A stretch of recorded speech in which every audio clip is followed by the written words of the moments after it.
Welcome into another edition of Straight Facts, the sports show that educates and entertains. I'm Jake Galley here with my man, James Jackson.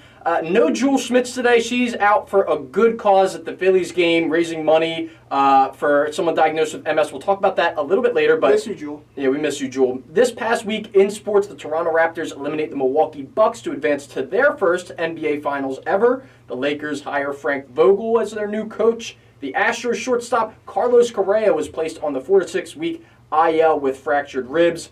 Philly center fielder Odubel Herrera arrested this past weekend in Atlantic City for domestic violence. It is a shame.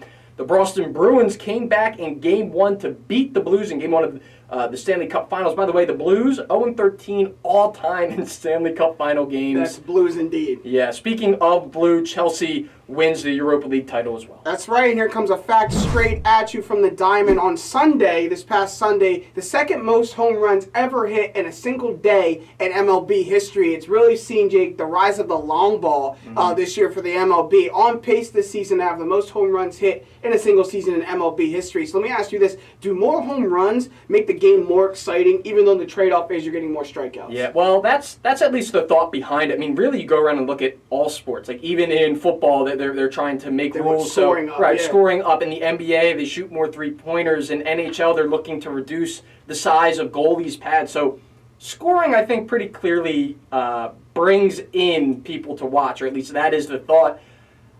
I don't know if it's the right way to go with the MLB.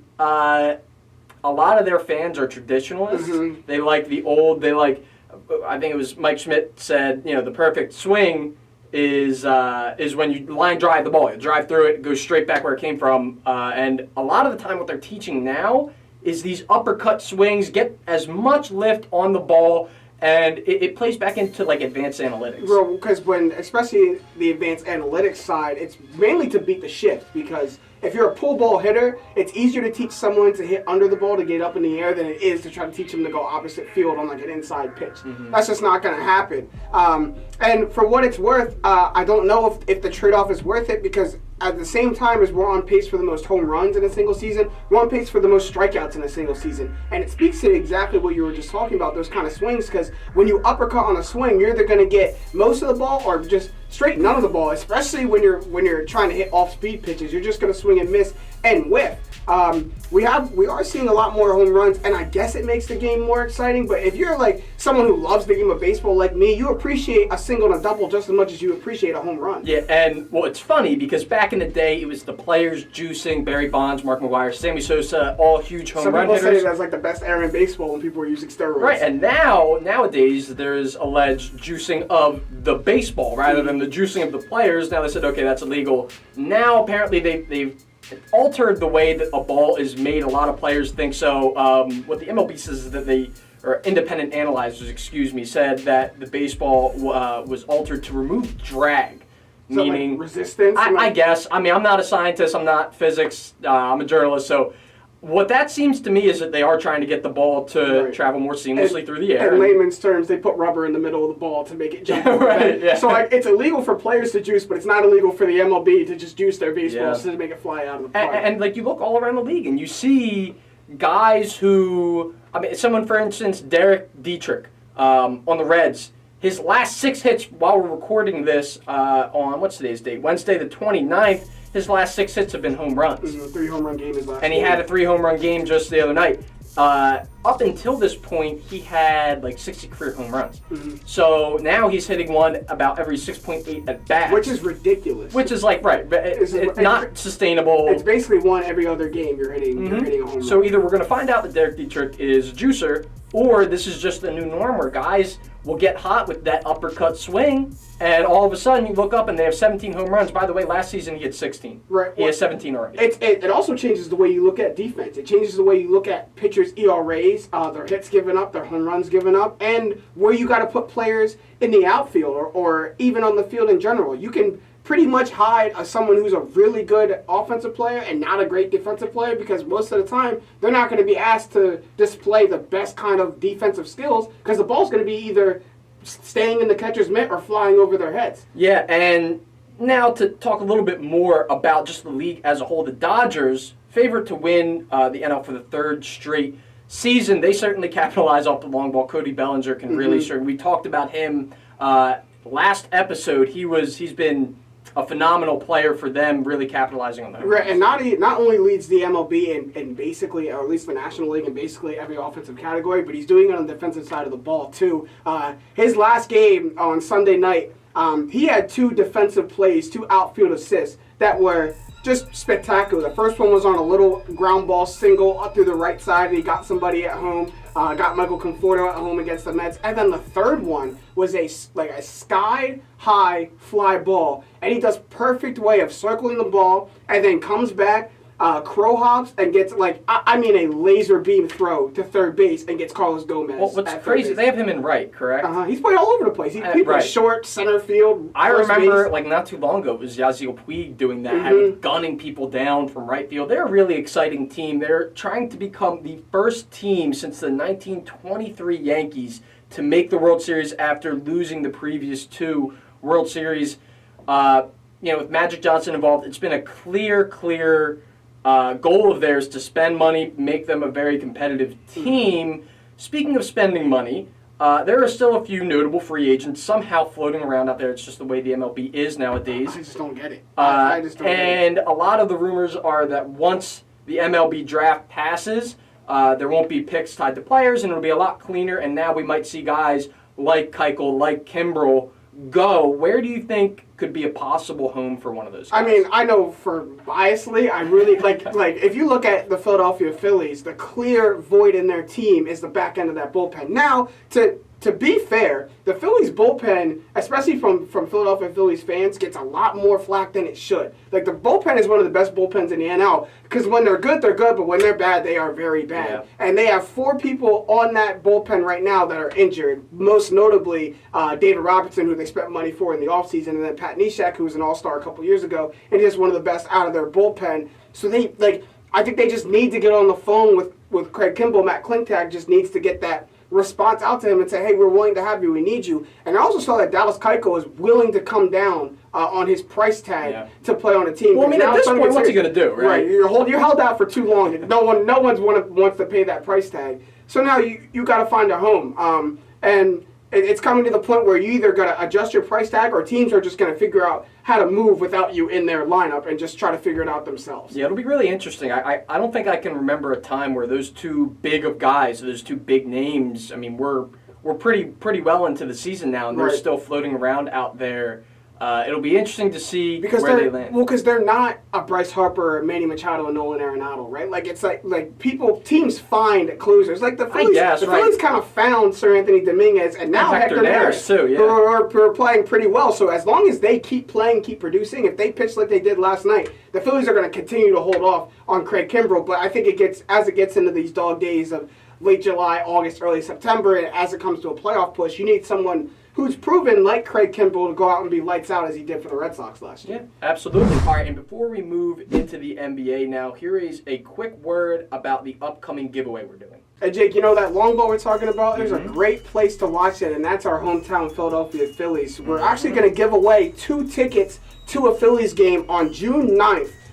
Against the Cincinnati Reds. You want to tell them about what they need to do to get these tickets? Yeah, absolutely. It's very simple. All you have to do is go to our social media. We'll have a post on there on Twitter and Instagram. So if you want to enter twice, all you have to do is go to Straight Facts Pod, and the way you spell it is STR8 Facts_pod on Instagram and on Twitter. All you have to do is be following us, like the post, and tag 3 of your friends in there, and you'll be entered in twice if you do it on both to win a pair of Phillies tickets. Again, June 9th, it'll be a ton of fun. Phillies always fun, facing off against the Reds. Against the Reds should be a good team. Against that Derek Dietrich that we were just talking about. You were talking about a long ball. You might see some home runs, and I know some of y'all are greedy out there, so I know some of you guys want to enter in this twice, and you better, because if not, me and Jake are going to enjoy a nice Phillies game. Yeah, tune in.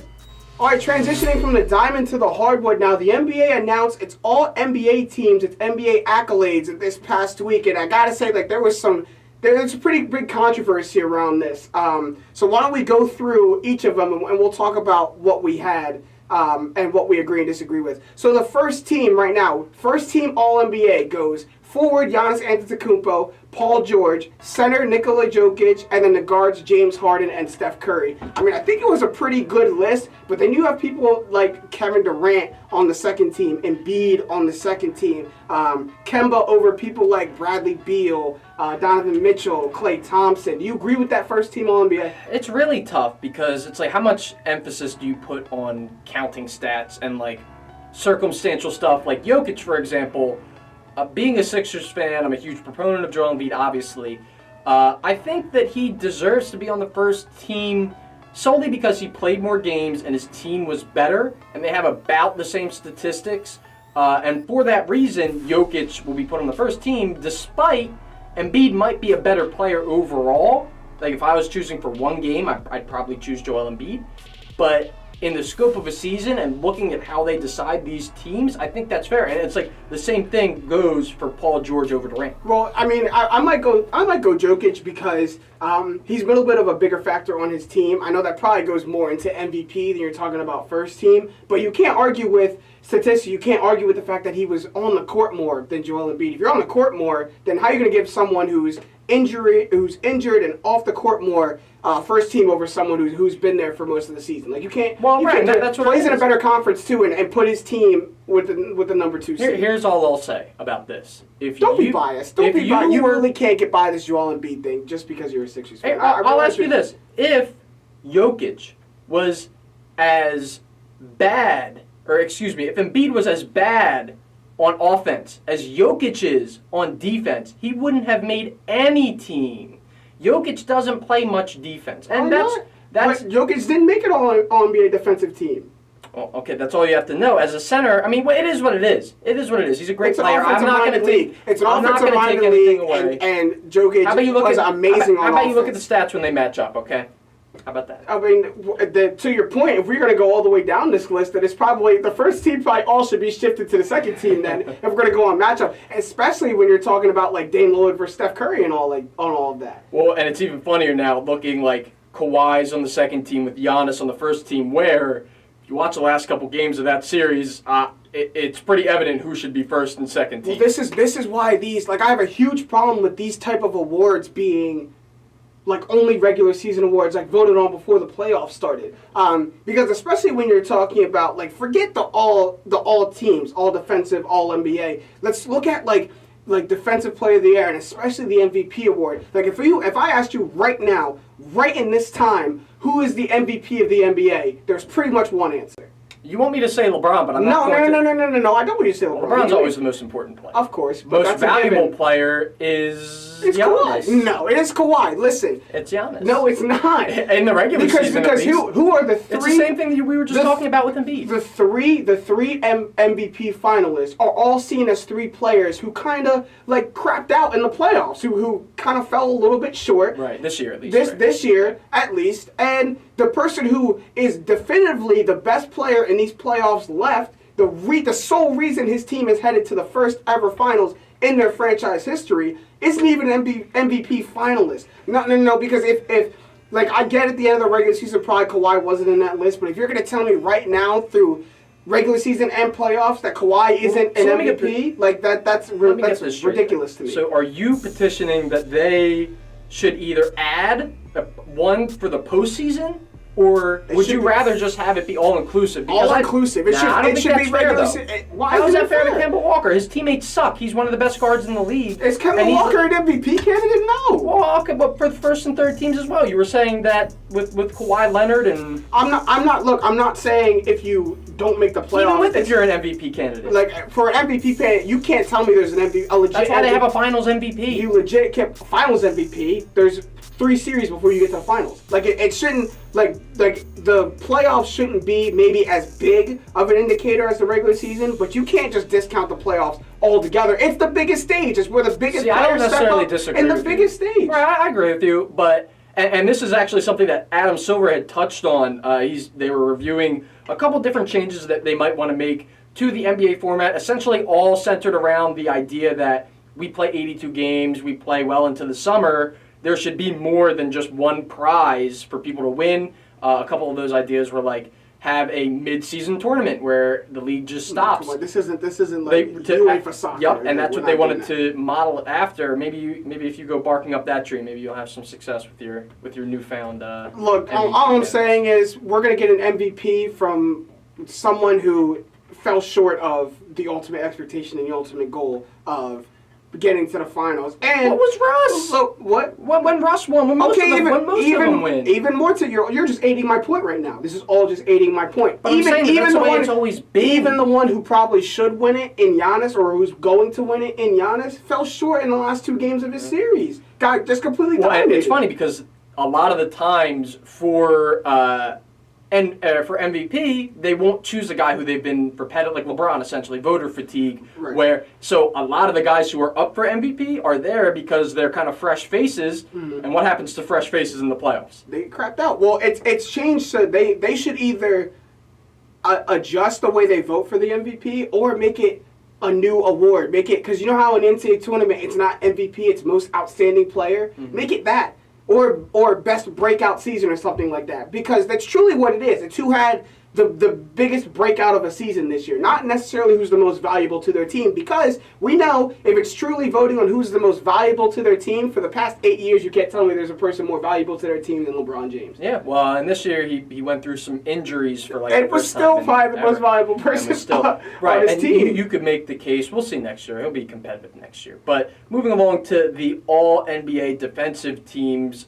First team goes Rudy Gobert, Paul George, Giannis, and now here's where it gets a little funny. Marcus Smart and Eric Bledsoe. Okay, first of all, let me say something. I didn't hear not one big praise about Eric Bledsoe's defense this year. No. Not. When you can't shoot in a playoff series, I guess you have to bring something to the team. But yeah. I guess. Right. Like I guess, but then read off the second team because I'm taking the second team over the first team. The second team kind of sounds like an all NBA team. Right. Drew Holiday, Klay Thompson, Joel at center, Draymond Green, and Kawhi You Leonard. have 4 of the best defenders in the NBA on the second team Yeah. in Klay, Draymond, Joel, and Kawhi. And on the first team, Rudy Gobert, Paul George, Giannis, I believe those are the guys, or at least Giannis and Gobert were two of the guys up for Defensive Player of the Year. Again, All three right there. Rudy and Gobert, Paul George. It does kind of seem like it is like a recency bias almost. Like if you are new, if you're a new face and you're really good at something, you're going to make it over a guy who's been doing it year after year.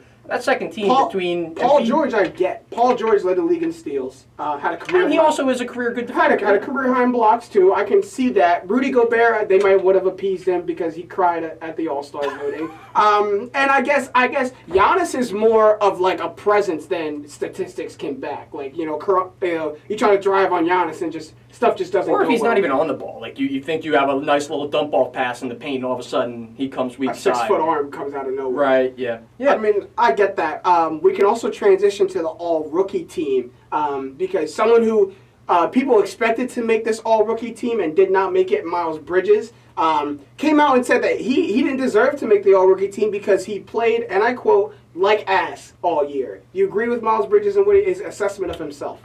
He's being a little hard on himself. I don't think he played like ass. Like as a rookie, you're the worst you're ever going to be. Right. And I think that he does have potential to be a very good player. There's some people that statement's not true. There's some people who are the best rookie here. I guess that's a shame. I guess that's true, and that's not a good thing. That's not good usually at a bad all. thing. That's So the worst. those teams, by the way, first team goes Luka Doncic, Trae Young, DeAndre Ayton, Jaren Jackson, and Marvin Bagley. If I believe that's the top 5 picks from this year's draft. And then the second team, it's a little bit different. Shea Gilgeous-Alexander, Colin Sexton, Landry Shamet, Mitchell Robinson, and Kevin Herter. All those guys are kind of sprinkled in all throughout the back half of it. Yeah, well, except for Colin Sexton. I don't even know if Colin Sexton really deserves to be on the second team. Well, he just got so many looks. He's on a stinky Cavs team. Right, and I guess, and there were times where Colin Sexton struggled mightily this season. I mean, you heard like Shannon Fry and other people from the Cavs organization come out and say this kid doesn't know how to play basketball. Nuts. He's just all energy and all hype. Probably kind of the same thing people might have been saying about like Russ coming out. He's just so excited and so energized. He's like the little puppy out on the court who just wants to run around and make stuff happen without really thinking about the game first. Right, game's going 100 miles per hour. And slowing it down.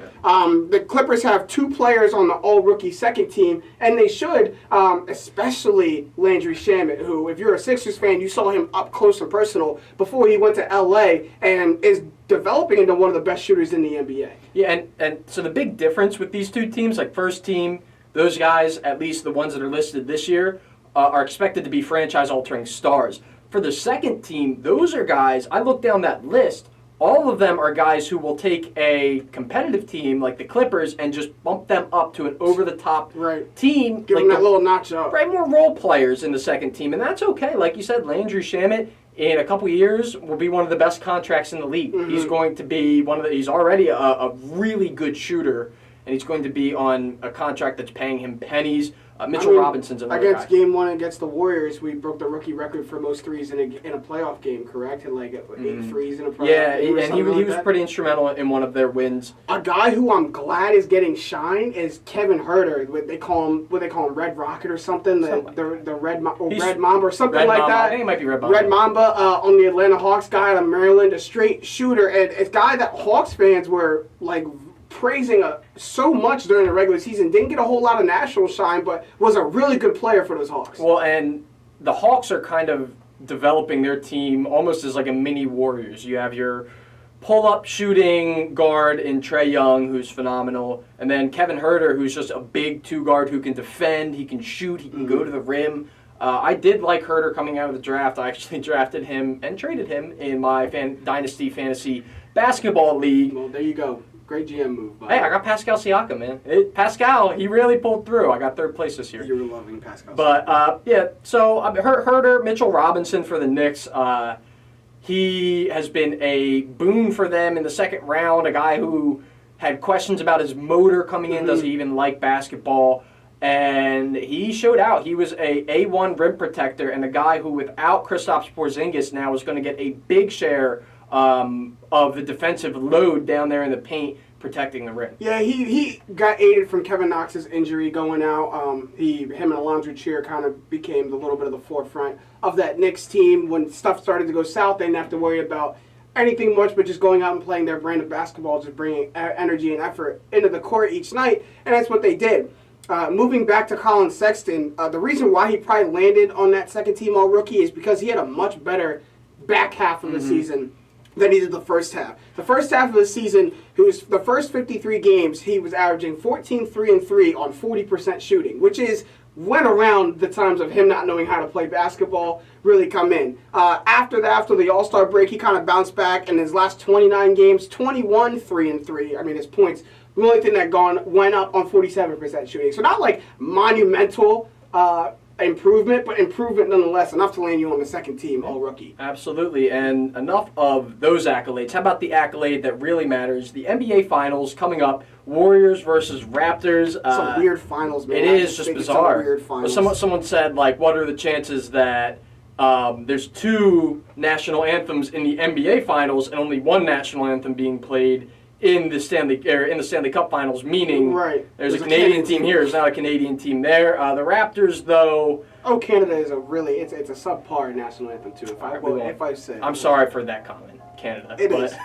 But Durant already announced out for Game 1. That's okay though. The Warriors are 31-1 in their last 32 games with Steph, but not KD. I think it's a little bit of like, we may not bring KD back until we lose a game. Like, why mess up our chemistry and what we got going on? They've unlocked Steph Curry. They've unlocked playoff Steph Curry. Yeah. In those last 4 games against Portland, they unlocked them. So why fix it if it ain't broken? Well, like KD's like. We go back and forth with this because, like, yes, they look better, and specifically Steph, Draymond, Clay, that original core, they do look better, but.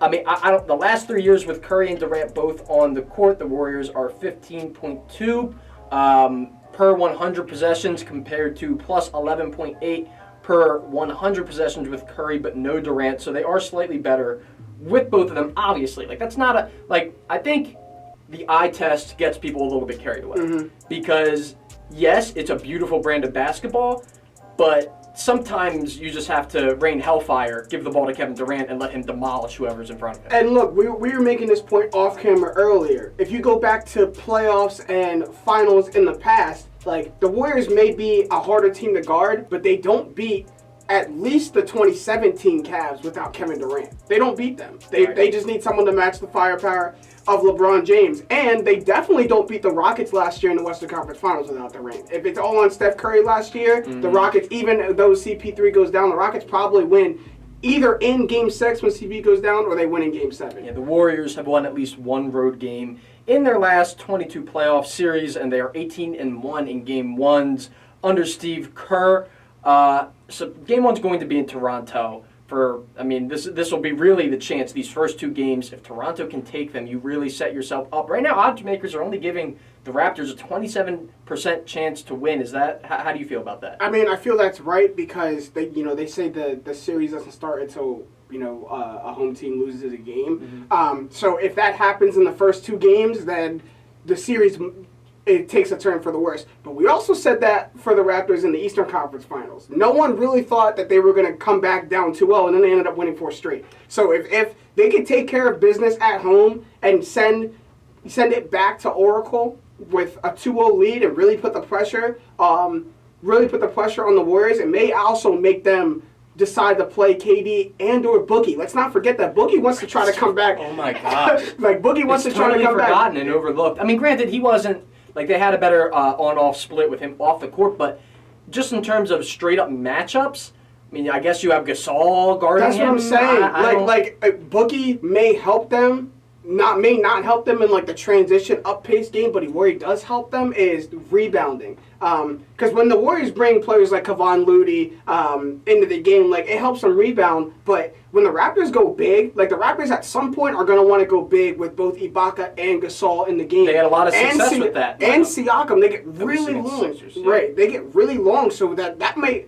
for the first time, the Warriors may find themselves on really the wrong end of that rebounding matchup, which they don't do. I mean, they got gifted. Against the Rockets, they really had nobody else but Clint Capella to deal with, and then against the Blazers, they really had nobody else but Enes Kanter, who's not a great rebounder in itself, to deal with on the boards. Now they go up against a team who rebounds the ball really well. For the first time in a long time, the Warriors are facing somebody in the playoffs that may be just as fundamentally good as them. Yeah, and with that, so it's not exactly the two big lineup that you were talking about, but Siakam in his own right is pretty long, and in that Lowry, Green, Leonard, Siakam, Gasol lineup that they usually run out there, they're plus 12.1 points per 100 possessions this postseason. It's been very effective. They've been very good, and obviously the main reason we've talked about it a lot is Kawhi Leonard probably having the best non-LeBron playoff run since Dwayne Wade, 31.2 points per game, 8.8 rebounds, 3.8 assists on 62.3 true shooting percentage.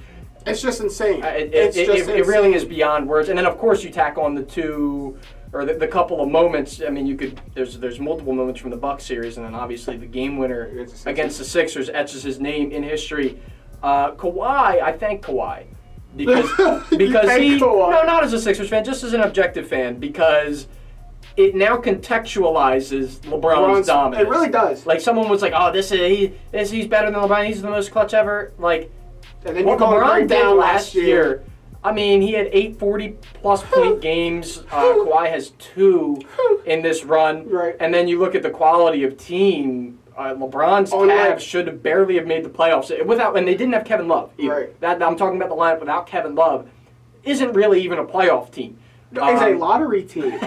It's a straight lottery team, and he did it on 60. Throughout the playoffs, did it on 62% shooting. At one point, Stat Matt was filling me in. At one point, he was damn near into 70% shooting. He's that's like a center. That's what a center shoots. Yeah. So it really is putting in context how great of a run he had last year. But that's not to skip over what Kawhi is doing this year. And Kawhi's even shooting 55% on long twos this postseason.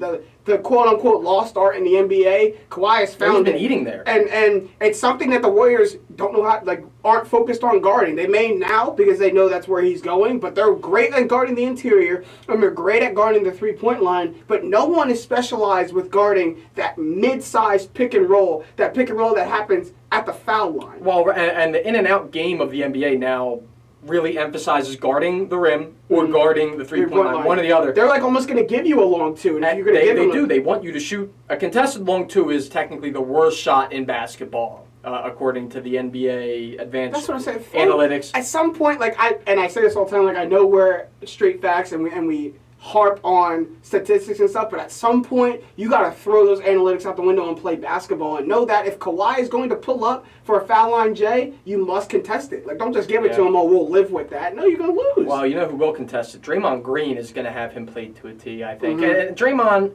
Is that the matchup you think the Warriors give on Kawhi? That is the... I think they go Iggy first. Right. I guess you do try.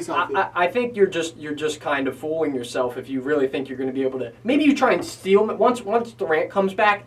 Try and steal a few minutes where neither Green or Durant has to guard him. I'd say when both of those two are in, it'll be one of the two. Or Clay. I don't know. You know what? But Clay is okay expending that kind of energy on the defensive end. He's done it before. I guess so. The only thing I'd worry about is kind of how I relate it to Jimmy Butler, another really good two-guard, a big two-guard who can defend. Got eaten alive by Kawhi. He would just take him down low, and that pick and roll happens down low. And that was kind of the end of the story. Draymond Green, he said last week or 2 weeks ago he's the best defender in NBA history. I don't know if he's the best. He might be the smartest. Yeah, he's one of them. Like, if you don't think that he's going to key in on, Kawhi doesn't leap off of his whatever leg is injured. I think it's his left leg is injured. I'm going to play him XYZ. Kawhi's left, yeah. So that is really a breakdown that I want to watch happen. They the Raptors, it says, rank second this postseason with 18% of offensive possessions being fast break opportunities. Which is interesting because you got to really break down that stat because in the regular season, the Raptors were one of the slowest paced teams in the NBA, would use most of the shot clock, didn't really love fast break opportunities, and in the playoffs, like they have ratcheted that up to the point where they're the second best team in transition. And I don't know this stat, but I'm gonna guess, go on a limb and say the Warriors might be one, if not maybe the Bucks were one. But we know how good the Warriors are in transition, and those transition opportunities for the Warriors don't end up in twos. Yeah, they end up in threes, which is just mind-boggling. Another fun thing to watch will be the rise of Kyle Lowry. Now, the two winningest point guards of the last 5 years between Curry and Lowry. But that's insane to me. That's insane to me that Kyle Lowry is one of the top two winningest point guards left. His teams are the most winningest. Right. Maybe not Kyle Lowry, not right. Maybe not the reason that he's the winningest, but that is interesting to see. Yeah, right. All-star somehow. I don't. Whatever. Well, this is not the Kyle Lowry slander episode yet. First of all, I'm taking a 30. My 30. Listen, I don't understand why Philly likes to hate Kyle Lowry. I don't. He's never done anything wrong. He's from Philly, loves Villanova, gives back to Villanova all the time, plays the game with one of the most intensity and hearts that you'll see out on the court, willing to give his body up, willing to do the little things. Okay, he misses a bunch of shots here and there. But Kyle Lowry plays the game the right way. I'm behind you, Kyle Lowry. Go Nova, go Cats. As a Chris Paul fan, it's shocking you don't dislike him for flopping. I almost threw this drink on you right now. Yeah.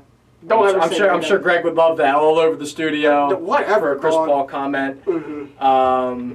But that's all that we have for the NBA. We're going to move along into the crossover segment. So we were just talking about the NBA accolades. Yeah. Now we have our own accolade. First team all hype. I'll start it off with... Explain it first because you're about to come in with a hot one. So So the video game Red Dead Redemption 2 was one of the most anticipated video games in the last couple years.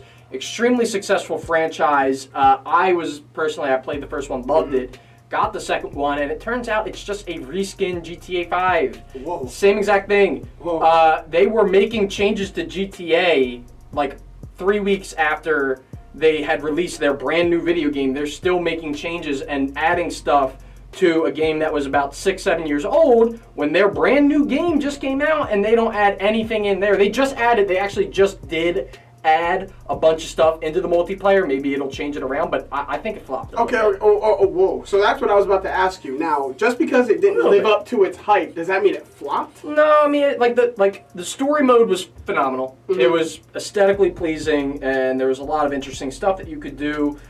But in terms of the multiplayer, that kind of flopped. So I don't know if, on a whole, I could give it a flop. as a whole, but maybe just It's the first team all multiplayer. hype. It's first team all hype. First team all hype, 100%. All hype. You want to talk about first team and all hype in the same realm? I'm going to go the LA Lakers. And here's why. Is because when they got LeBron, the amount of hype and media exposure that went to the Lakers, probably unwarranted. Probably didn't deserve it because they still, outside of LeBron, still had a relatively young and mediocre team. But this is a team that people, me included, I will take this, that we're saying with a full healthy LeBron, that's a playoff team. Not only is that a playoff team, that's like a top 5 Western Conference team. Now the Jazz were the 5th team in the West. So probably could have been better than the Jazz if LeBron was full healthy. But they didn't live up to their hype, man. They didn't live up to the attraction of, people were saying they were going to bring Showtime back. And Magic Johnson being there, they said that the promotion and marketing was going to be at an all-time high. They had Adam Sandler and Jack Nicklaus hyped to be at Lakers games again, and then it just turned out to be nothing. Wayside. He had LeBron throwing the ball off the backboard on an inbound, and that's really all you need to know about the Lakers season. Yeah, that definitely crashed and So burned all hype. Yeah, another one is the Shazam movie, or Shazam the movie.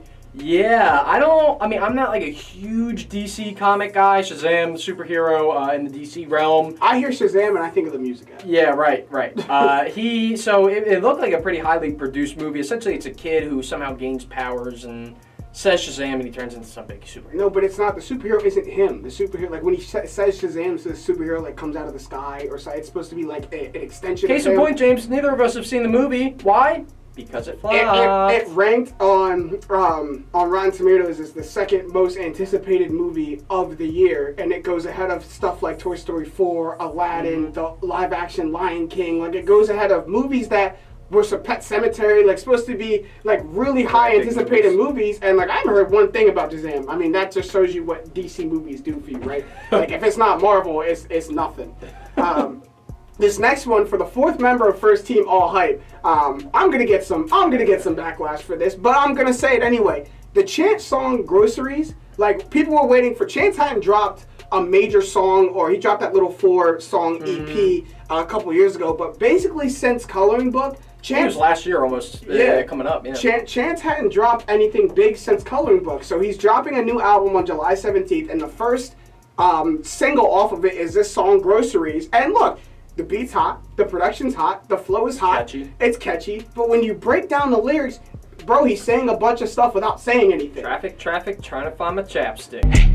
Traffic, looking for my chapstick. You know what I mean? Come on, Chance. They're like, oh, bar, cool. Like, I don't understand. It's like, you know how when Stephen A is on First Take and he's yelling and people are amazed that he's able to go on a 10-minute rant, basically saying the same thing over again, not saying a bunch of stuff without saying anything at all. That's what Grocery was to me. Like, look. Well, plus they got the little like dance challenge on social media That's too. why, but that's why Chance is smart. Like, that's why the song is getting buzz, because, you know, that all ties into it. People are more hyped that it's Chance dropping a song than it is the actual song. Chance could have gone on that same beat and rapped the ABCs, and people would have been just as hyped for it. Yeah, well, you said about a lot of rappers, but yeah, you're right. You're right about that. And the last one, closing out First Team All Hype, was the event of the year, or supposedly was supposed to be Super Bowl 53. The That's a matchup. flop of it. The matchup of McVay versus Belichick, new age versus old age, passing of the torch. The best offense in the league, and the Rams is supposed to be against the most experienced team of all time, and the Patriots. Yeah, and what preceded was embarrassing, at least for the Rams. I mean, if you win, it's not that bad. Jared Goff. Oh my gosh! Oh my gosh! He just was built for that moment. Right. And we even want to go a step further.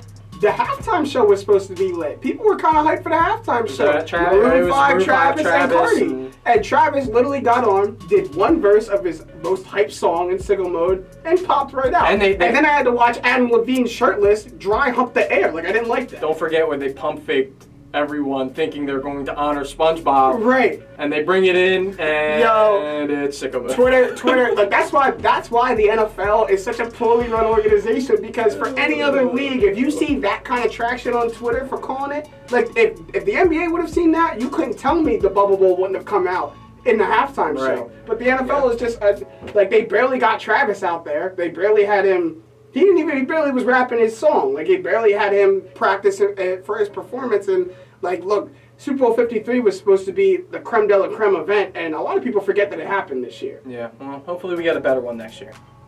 I hope. The Eagles won't be in it. All right. And then we move on to the countdown, Jake, number 5. Number of NBA franchises since 1970 who have won the NBA Finals in their first appearance. That is the 71 Bucks, the 77 Blazers, 91 Bulls, 99 Spurs, and 06 Heat. I'm going to tell you right now, the List 19 stops there. Raptors are not doing List that stops list. right there. Yeah, list stops there. Look, I would love to believe it. They might steal game 1, but at the end of the day, experience matters, and the Raptors are just not ready for what's about to ensue on them. Agreed. Number 4. Number 4 is the number of decades Shaq has had a teammate in the NBA Finals. That goes from 1984 to the present. Now, I don't know if this points to that Shaq has been on great teams or has played with great players, but it just shows you how experienced in the NBA Shaq was. Like, he played for like 8, 9 different Played franchises. with a bunch of different teams, and I mean, a lot of it comes, I think, when he was on the Lakers, they had like Karl Malone, they had Gary Payton, like guys who were past their prime but were formerly really good players. So that's where he gets back into like the 80s and stuff. Right. This most recent one is Danny Green, who he played with on the 2012 Cavs. Something like that. 2010 2010 Cavs Yeah, says from us. StatMat. So this is his latest one, and who knows if there's going to be more? Probably not. But it's just to show you how great of an NBA journeyman Shaq was. Yeah. All right, number 3.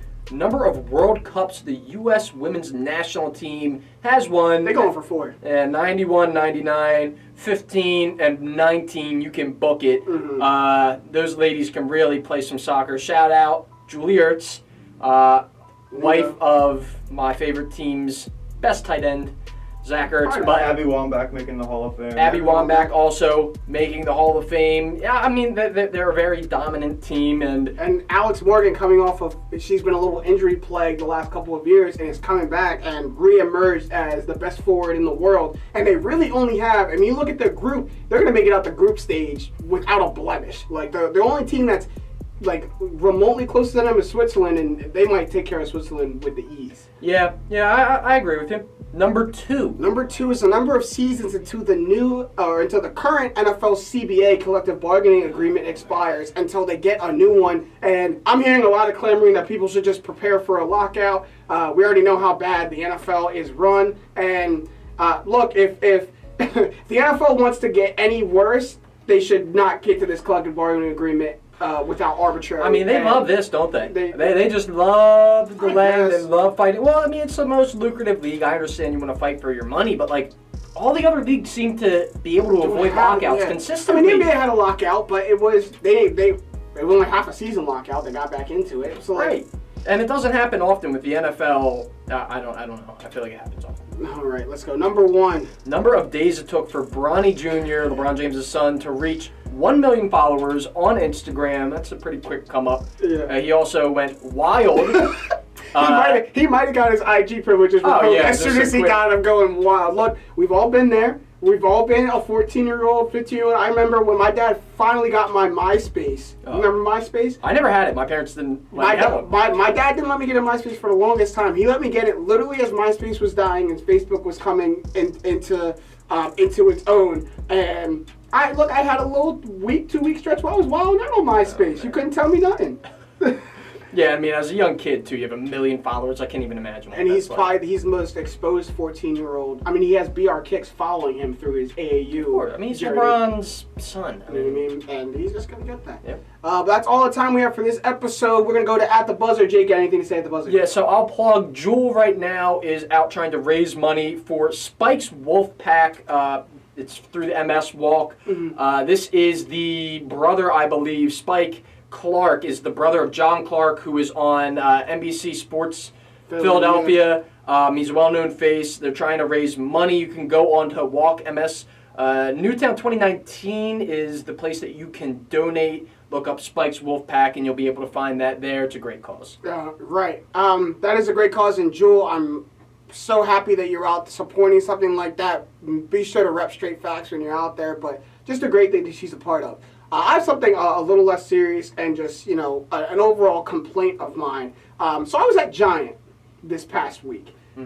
Just going to pick up, some milk. I'm looking down at my phone as I'm walking, and I run into something. Don't tell me the I run into something, and I look up, and a 6'7" black robot is staring me in the face. And at first I didn't know what it was. I'd never seen this thing before. Kawhi Leonard? Right. Almost Kawhi Leonard staring me in the face. But I've never seen this thing before. And then, so I'm thinking it's just like a random pole. And then it starts moving. It starts moving and making these little like robot noises. And then I learned it's supposed to be something that cleans the floor. So I guess that they don't have to pay somebody to do that. They don't have a janitor. But look, all I'm going to say is this. As these technological advances keep happening, I will remind everybody about a simple movie in 2005 from one Will Smith named I, Robot. He tried to warn us, if we keep moving down this path, y'all can go and have fun with these robots. I will be in a bunker somewhere for when these things inevitably turn on the human You should race. see how they treat them. It's like they'll get in someone's way and they'll just shove it into the corner. Stupid robot. That's get what in I it. did. I'm pretty sure I kicked it. And just remember that it will remember that during the uprising. That's what I'm saying. But that's all the time we have for this episode of Straight Facts. Big ups to Greg Barron, Kyle Sobieski, and Stat Matt Robinson behind the camera. For my partner Joel Smith, who's not here, and my partner Jake Galley, I'm James Jackson,